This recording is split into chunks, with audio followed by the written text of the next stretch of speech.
Alguien que me confirme, por favor, si están viendo la guía. Pues sí. Ahora sí. Un momentito que... Gracias, estoy ocupadito, gracias.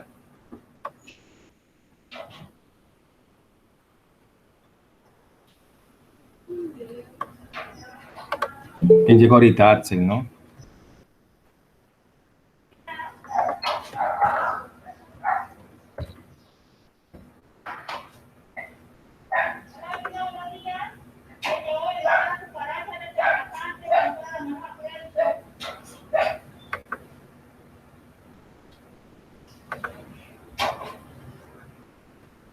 Ya acabo de llegar. ¿Quién? Axel, ya. Listo, entonces vamos con la primera pregunta. La vamos a responder entre todos, ¿listo? Esta es prueba de saber, pero de física. Sofía, ayúdame con la primera, me hace el favor. Primera, para la iluminación interna de una casa, un arquitecto propone el siguiente circuito. Un electricista le dice al arquitecto que debe cambiar el circuito porque al fallar uno de los bombillos se apagarán los demás. Él explica que en un circuito en serie, la corriente es la misma en todas las partes del circuito, mientras que en un circuito en paralelo, la diferencia de potencial es la misma en todas las partes del circuito. De acuerdo con lo que explica el electricista, ¿cuál es el mejor diseño que debería elaborarse para que la casa siempre esté iluminada y si se daña un bombillo? Listo, entonces mira, tenemos una situación de una conexión en serie de unos bombillos. ¿Por qué hablamos de en serie? Porque todo está en la misma línea, mire. ¿Sí? Entonces, si el interruptor está acá, ¿cierto? La corriente, en el momento en que yo enciendo el bombillo, o sea, un del interruptor, la corriente va a viajar de acá, se desplaza por acá, va a encender este bombillo, enciende este, listo. Ahora, ¿qué pasa si este bombillo se llega a dañar y mi plazo de corriente? Se interrumpe la función de estos dos, tres, si se daña acá, según el circuito, ¿ustedes qué dicen?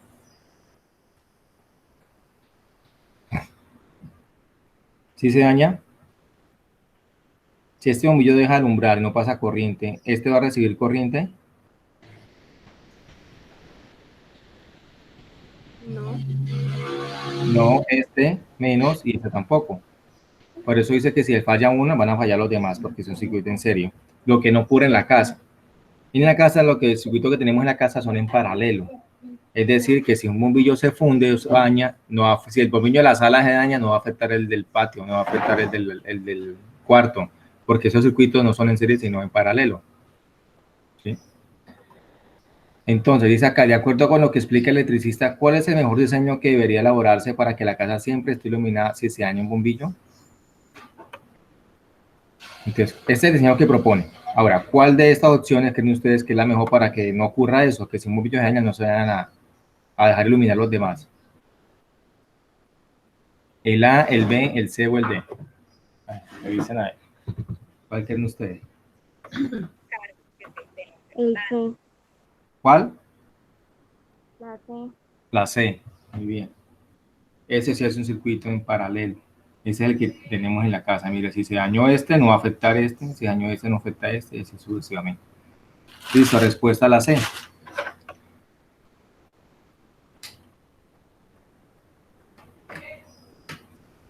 Segunda. Axel, ayúdame con la segunda. Por favor.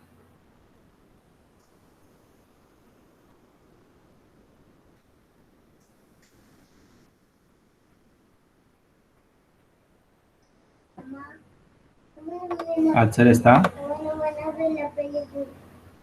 ¿No van a ver la película de Linterna Verde? Sí, señor.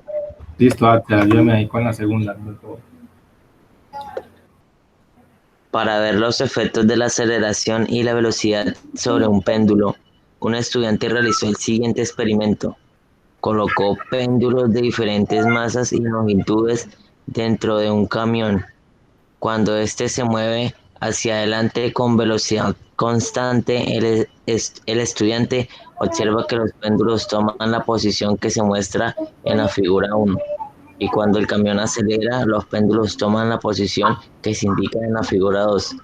El estudiante concluye que en la figura 1 la fuerza resultante sobre los péndulos es nula, mientras que en la figura 2 la fuerza resultante es diferente de cero. ¿Qué concepto físico utilizó el estudiante para llegar a estas conclusiones?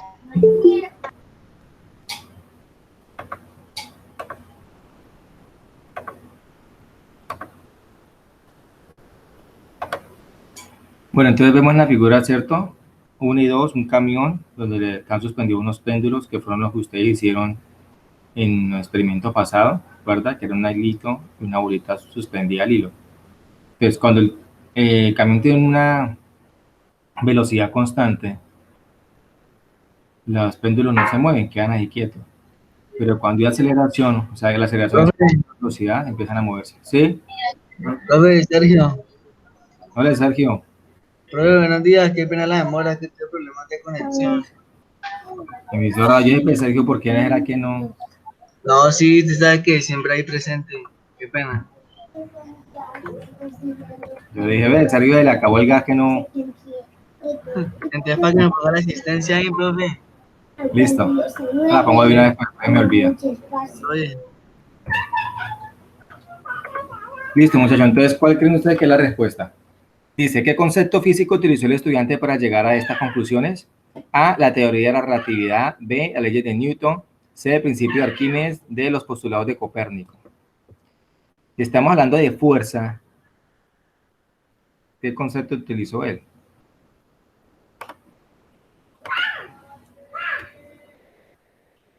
Porque dice que concluyó que la fuerza en la figura 1 es nula, en cambio en la 2 es diferente de 0. Hablando de fuerza. Si hablamos de fuerza, ¿cuál ley o principio explica la fuerza? Eso lo vemos en décimo. En la ley de Newton. Muy bien, leyes de Newton. ¿Quién dijo leyes de Newton? ¿Sairi? Ana María. Ah, Ana María. Bien, leyes de Newton, respuesta a la B. Claro, todo lo que sea fuerza, dinámica, fuerza, es Newton. ¿Listo?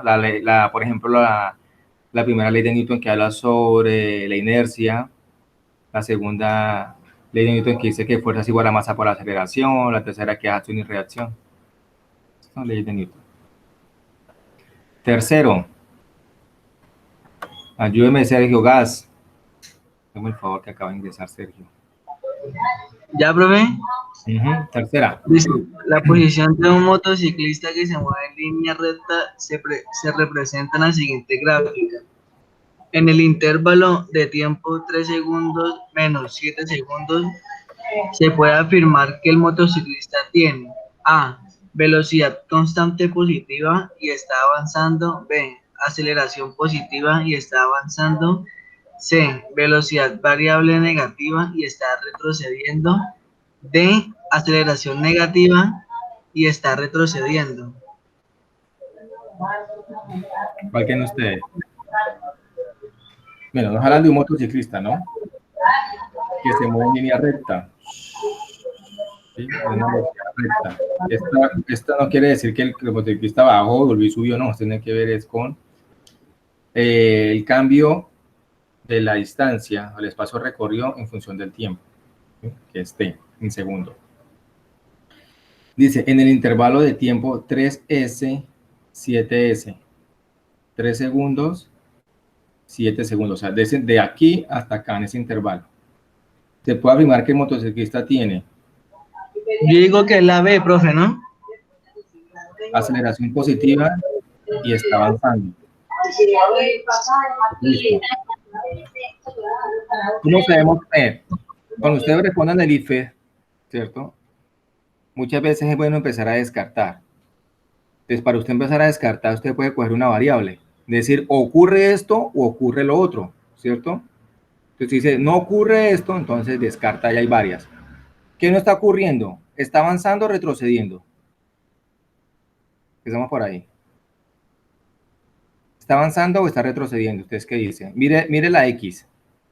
En el 3 llevaba 2 metros y luego llegó a 12 metros. Entonces, ¿está avanzando o retrocediendo? Avanzando. Zairi, ¿quién habló? Zairi, le escucha pasito, Zairi. ¿Cómo, Zairi?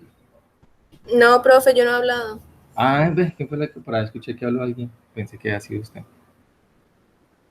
Bueno, entonces, ¿qué está avanzando o retrocediendo? Mire, estaba en el 2 y subió al 12, mire, metros. De 2 metros pasó a 12. ¿Qué dicen ustedes? ¿Avanzando o retrocediendo?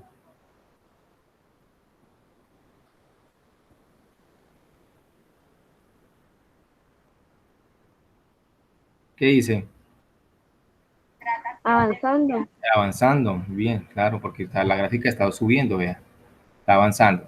Entonces, si está avanzando, yo descarto lo que está retrocediendo. Mire, descarto la C porque dice retrocediendo. Y descarto la D porque dice retrocediendo. Entonces, eso es un punto que ustedes deben tener en cuenta en el IFE. Siempre que le hacen una pregunta y usted ya sabe, no, yo no creo que está avanzando. No, perdón, yo no creo que esté retrocediendo. En este caso no es la pregunta, aunque usted ya descarta las variables. Todos los que le digan eso que usted cree que no es, usted lo descarta de una vez. Entonces usted dice, bueno, ya descarté la C y la D, o sea que está entre la A y está entre la B. Generalmente el IFE utiliza muchos de estos tipos de preguntas. Siempre le pone dos que no son y le ponen a dudar entre dos a usted, ¿sí? Porque ambos dicen, está avanzando, mire. Ahora, ¿cuál es el otro ítem? Que la velocidad o la aceleración.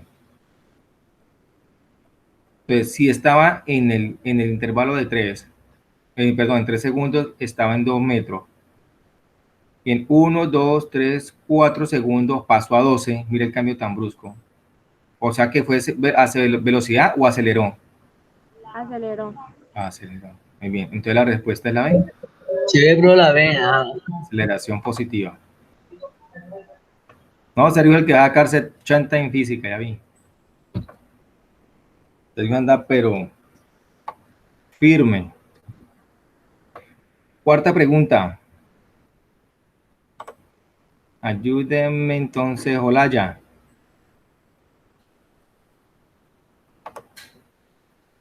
Escucha, profe. Sí, señor. Listo, cuarta. Un estudiante quiere fabricar un paracaídas de tal forma que cuando se suelte verticalmente desde una misma altura, el tiempo que se demore en llegar al suelo sea mayor. Él encuentra el modelo que muestra la figura, un trozo de plástico circular atado a un cubo de madera. El estudiante le realiza diferentes modificaciones a este modelo para lograr su objetivo. ¿Cuál de las siguientes tablas de datos permitirá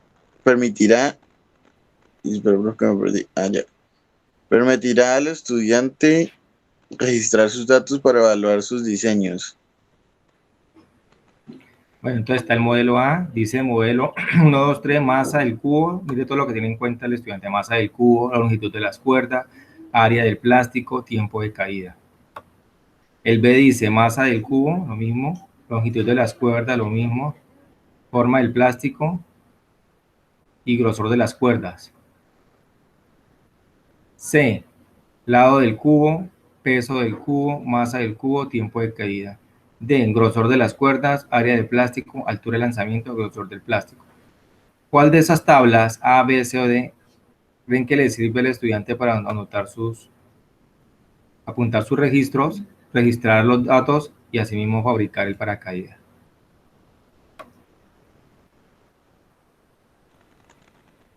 A, B, C o D. Yo creo que la A, profe. La A tiene masa del cubo, ¿sí? Longitud de las cuerdas, claro. Área del plástico, ¿sí? Mira cómo empezamos a descartar acá. Ahí dice área del plástico y aquí dice forma. La forma no interesa, lo que interesa es el área, ¿no? ¿Y cuánto tiempo dura en caer? Sí, muy bien, respuesta a la A.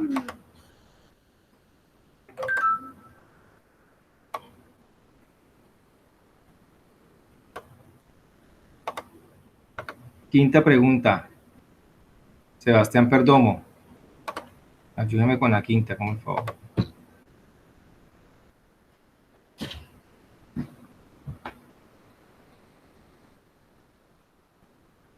Juan Sebastián.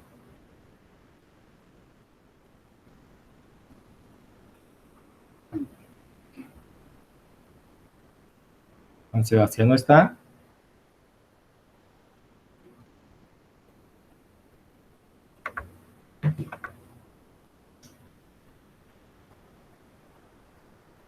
Bueno, entonces Zairi. Ayúdeme con la quinta, Zairi.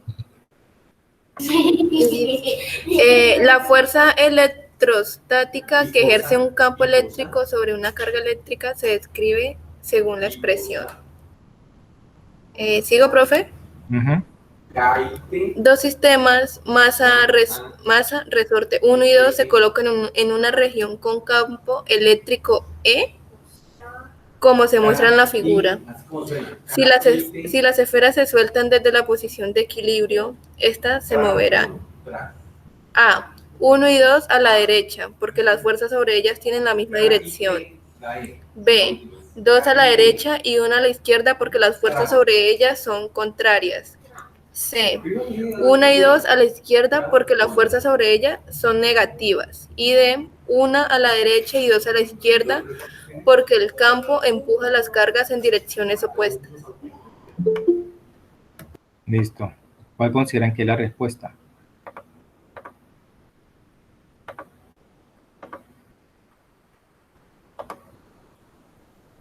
Dice, la fuerza electrostática que ejerce un campo eléctrico sobre una carga eléctrica se describe según la expresión. Fuerza es igual a Q, que es la carga, por E, que es el campo magnético, campo eléctrico. Dos sistemas masa resorte 1 y 2. O sea, quiere decir que es una masa cargada, atada a un resorte. Lo mismo esta tiene carga positiva y esta tiene carga negativa. Se coloca en una región con campo eléctrico E, como se muestra en la figura. Entonces, esta E hace referencia a un campo eléctrico, como cuando usted, por ejemplo, o sea, cuando usted pasa corriente, y si esa corriente circula por un cable y ese cable tiene un embobinado, son embobinados que tiene forma en espiral, genera un campo magnético también, se comporta como un imán. Entonces, al meterse en un campo magnético como producto, por ejemplo, de un imán que se mete ahí, ocurre algo en las cargas. Dice, si las esferas se sueltan desde la posición de equilibrio, esas se moverán. O sea, se somete a un campo magnético y se sueltan las esferas. ¿Para dónde se moverá la Q y para dónde se moverá la Q más y la Q menos? Papá, así. Así, papá, así. ¿Cuál creen ustedes? A, 1 y 2 a la derecha porque las fuerzas sobre ellas tienen la misma dirección. Y B, en la izquierda para ver. Pregunto. Está inclinado. Empecemos a descartar. 1 y 2 a la derecha, hacia allá, ¿cierto? ¿Ustedes creen que si Q es más y esta Q es menos, tienen diferentes signos, se van a mover hacia la misma dirección?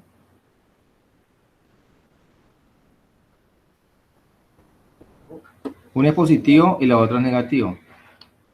Pregunto, ¿ustedes creen que si son del mismo, diferentes signos, se van a mover a la misma dirección? No. Listo, entonces no, descartar la A.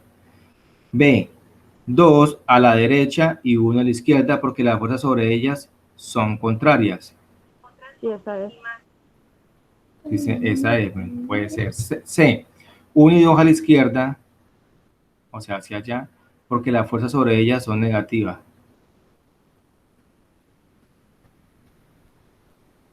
O sea, lo mismo que la A, ¿no? 1 y 2 a la izquierda. O sea que son del diferentes signos, pero se mueven en la misma dirección. ¿Será posible la C? No. No, descartada. Entonces, vemos que la B puede ser. Vamos a ver la D. 1 a la derecha y 2 a la izquierda, porque el campo empuja las cargas en direcciones opuestas. O sea que mire que ya descartamos dos, ¿sí ven? A y C descartadas. Entonces, está entre la B y la D. ¿Cuál será? B, 2 a la derecha y 1 a la izquierda, porque las fuerzas sobre ellas son contrarias.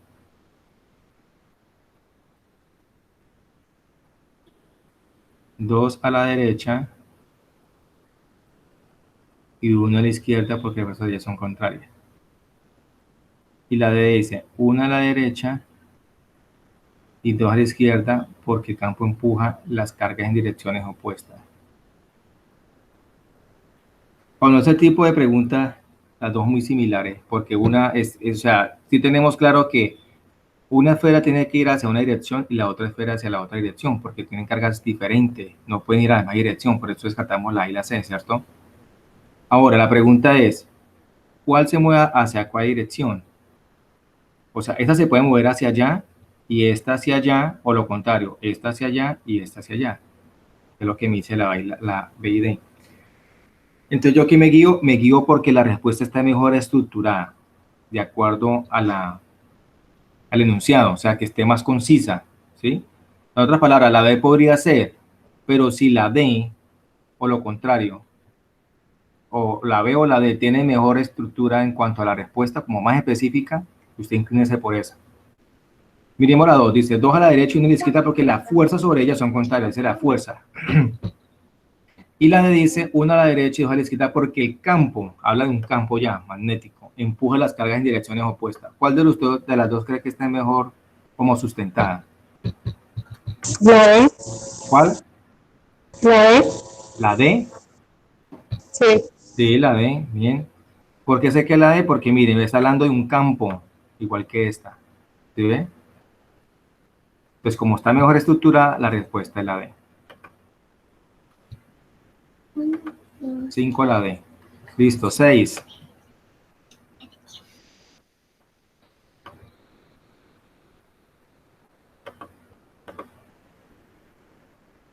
Ana María, colabórame con la 6, hazme el favor.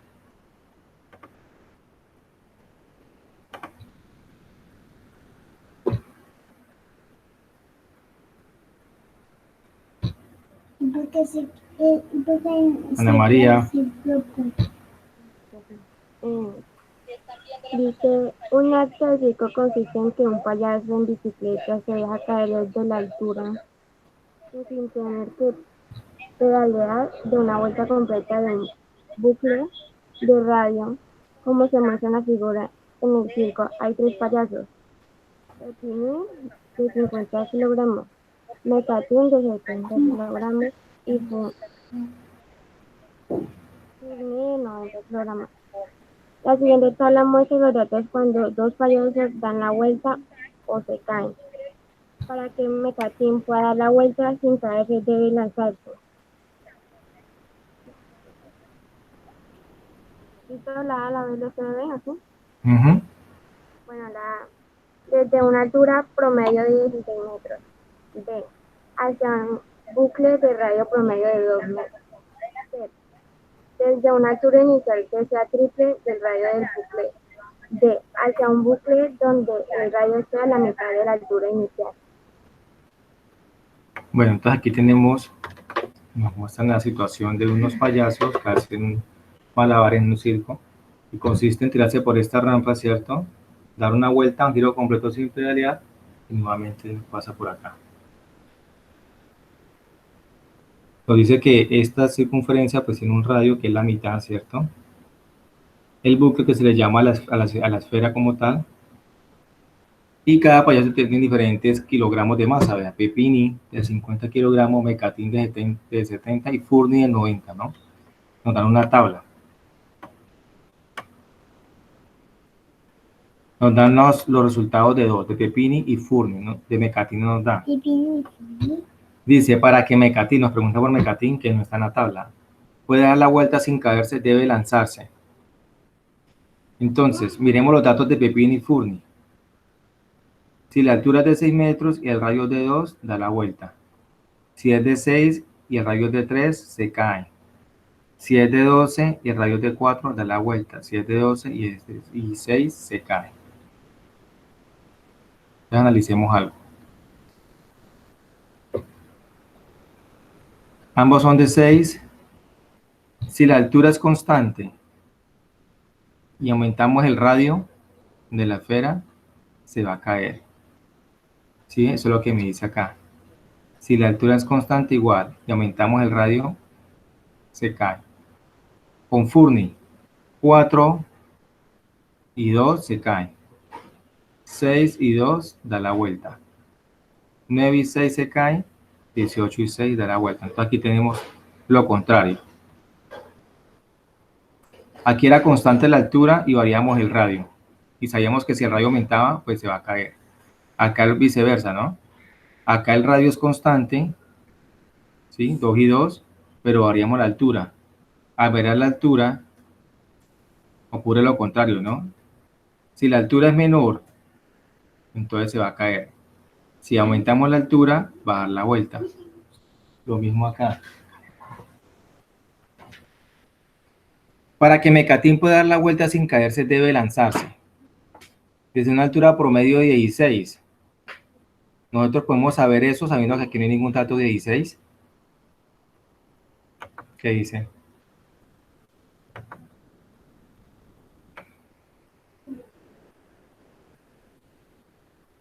No. Hacia un bucle de radio promedio de 2 metros.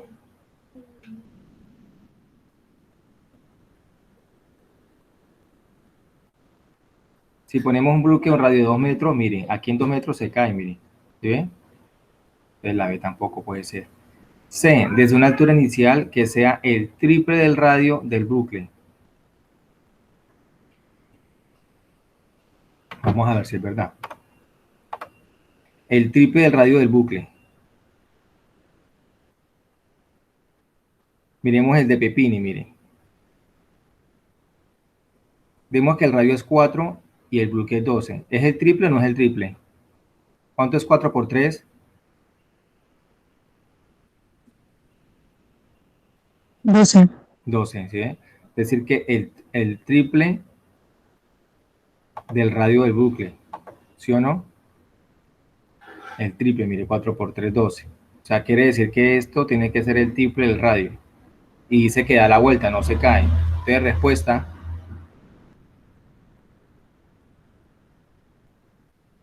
la C, ¿no? 7. ¿Quién me ayuda con la 7? María Valentina Díaz.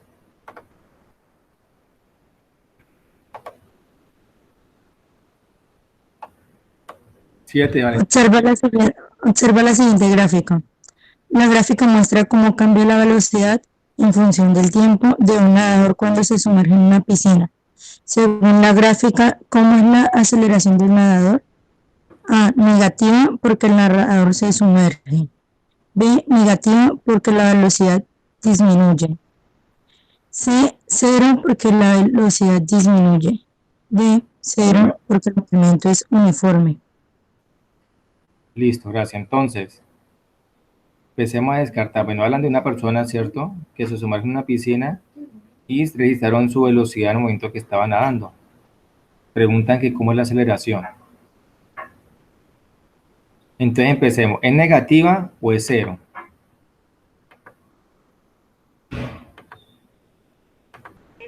Negativa.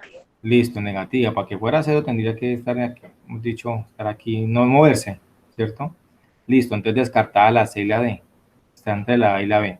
Ahora, A, negativa porque el nadador se sumerge o negativa porque la velocidad disminuye. La B. Claro, porque la velocidad disminuye, mi velocidad está bajando. Entonces, cuando usted va en una moto, por ejemplo, está a una velocidad constante, ¿sí?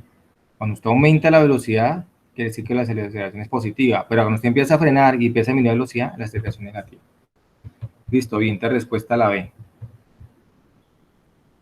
Octava.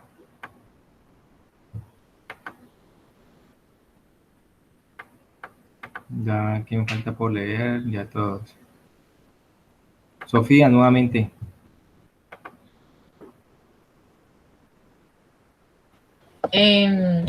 Octava.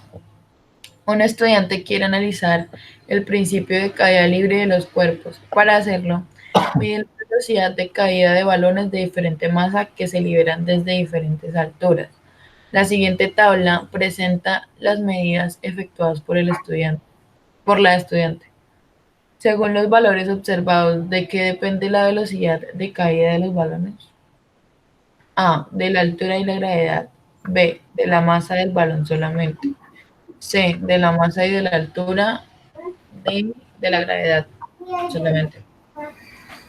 Listo, entonces tenemos un estudiante que hizo pruebas, ¿cierto? De caída libre, o sea, caída libre cuando usted suelta un cuerpo desde cierta altura para ver con qué velocidad cae. ¿Sí? Y lo hizo con diferentes masas y a diferentes alturas. Entonces, una masa de 5 kilogramos a una altura de 5 metros, su velocidad fue de 10. Con una masa de 10 kilogramos aumentó la masa y la altura la mantuvo constante, vimos que su velocidad fue de 10 también. Pregunto, si la masa cambió, miren, uno fue de 5 y otra fue de 10, pero la velocidad de caída fue la misma, ¿depende entonces de la masa, la velocidad de caída de un cuerpo? Depende de la altura. Entonces, listo, no depende de la masa, ¿cierto? Entonces, si aquí sé que depende de la velocidad, bueno, de la masa, entonces ya, por ejemplo, la B descartada, ¿sí o no? Y la C también descartada. Queda entre la A y la D. Ahora, aquí le puse una altura de 5 y aquí le puse una altura de 20. Con una altura de 5, con una masa de 5 kilogramos le dio 10, pero con una altura de 20, la misma masa de 5 le dio 20. ¿Aumentó la velocidad? Sí, ¿cierto? De 10 a 20. Entonces, ¿de qué depende la velocidad de Es caída? la A, ¿no? De la altura y la gravedad. Y la gravedad. Exactamente, respuesta a la A. Novena.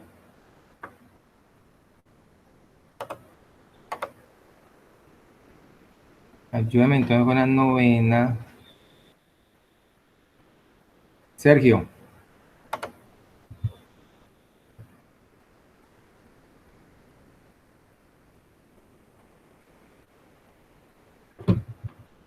Sergio. Señor, Yo me con la novena. Está poniendo cuidado. claro, profe, no que me estaba comiendo un pancito. Bueno, saque un momentico el pan de la boca y léame la nueva, hágame el favor. La figura muestra una situación en la que un bombillo se encuentra apagado y otra en la que se encuentra encendido. Alrededor de uno de los cables que se conectan al bombillo con la batería se colocan varias brújulas que en el momento en el que se enciende el bombillo cambia de posición como indica la figura. El cambio en la orientación de las brújulas puede explicarse por qué. A. Las cargas eléctricas en movimiento producen un campo magnético. B. Un campo magnético en movimiento produce cargas eléctricas positivas. C. Las cargas eléctricas en movimiento producen un campo gravitacional. D. Un campo magnético en movimiento produce cargas eléctricas negativas. ¿Quién sabe la respuesta?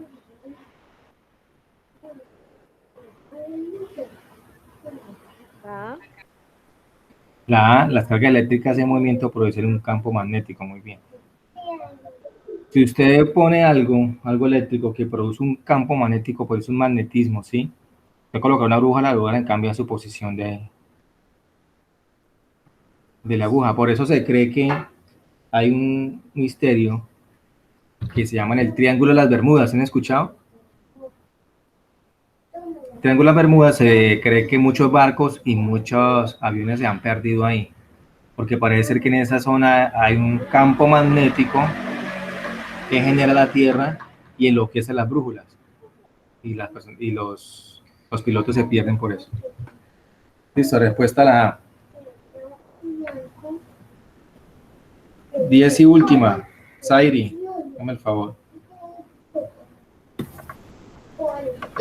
A un recipiente con hielo inicialmente a una temperatura de menos 30 grados centígrados se le suministra calor por medio de una estufa hasta que alcance una temperatura de 130 grados centígrados. La relación entre la cantidad de calor. Profe, ¿qué quiere decir La Q. Sí. La Q es calor, solo que es su forma abreviada, digamos, Ok. la 4 es Q. Y la temperatura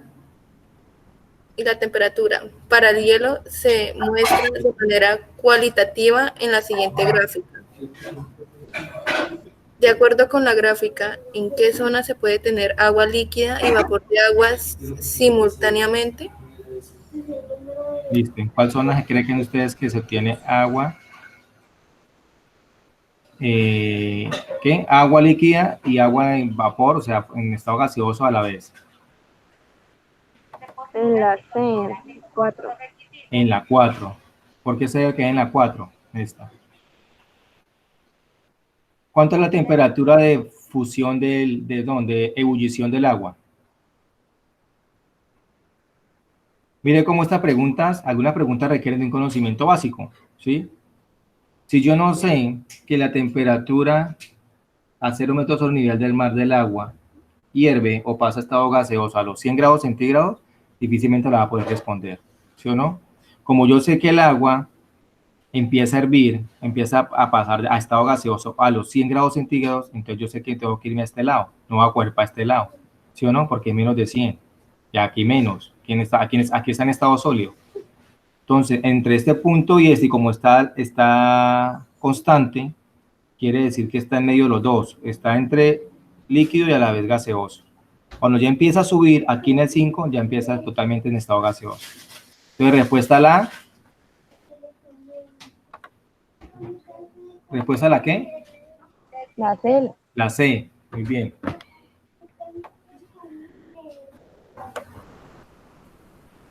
Listo, muchachos, eso era. Ya tienen su guía. No se van a salir todavía, pero voy a confirmar otras asistencias. Ya tienen su guía contestada. Si ustedes se quieren un poquito, no vayan a prestar la respuesta. Esto es, digamos, como un premio para los que se conectaron. ¿Sí? Los que se conectaron ya saben la respuesta. Los que no pagaron el precio, pues tendrán que leer y mirar cómo responde. ¿Listo? O tendrán que ver el video. A menos pongámoslos a que vean el video, que pagan el precio.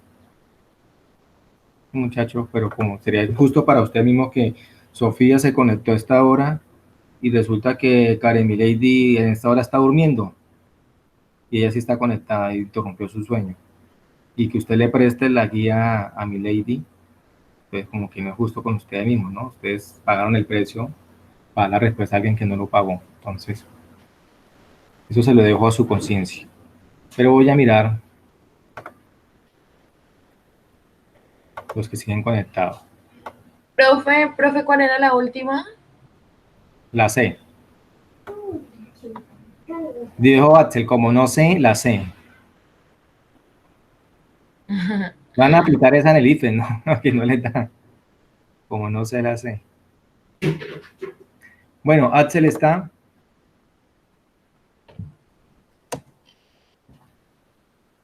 Axel. Señor, Listo, muy bien, Axel. Ana María. Sí, presente. Listo. Ana María. Profe, ¿ya puedo salir? Sí, los que voy llamando ya pueden salir, ¿listo? Vale, gracias. Bueno. Karen Sofía. Presente. Bien, Carol Daniela. Presente en el chat. Sí, sí dijo presente en el chat.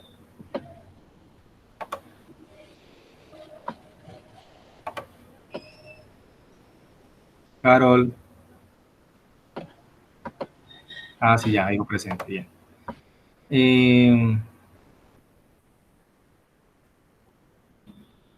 Sergio. Señor.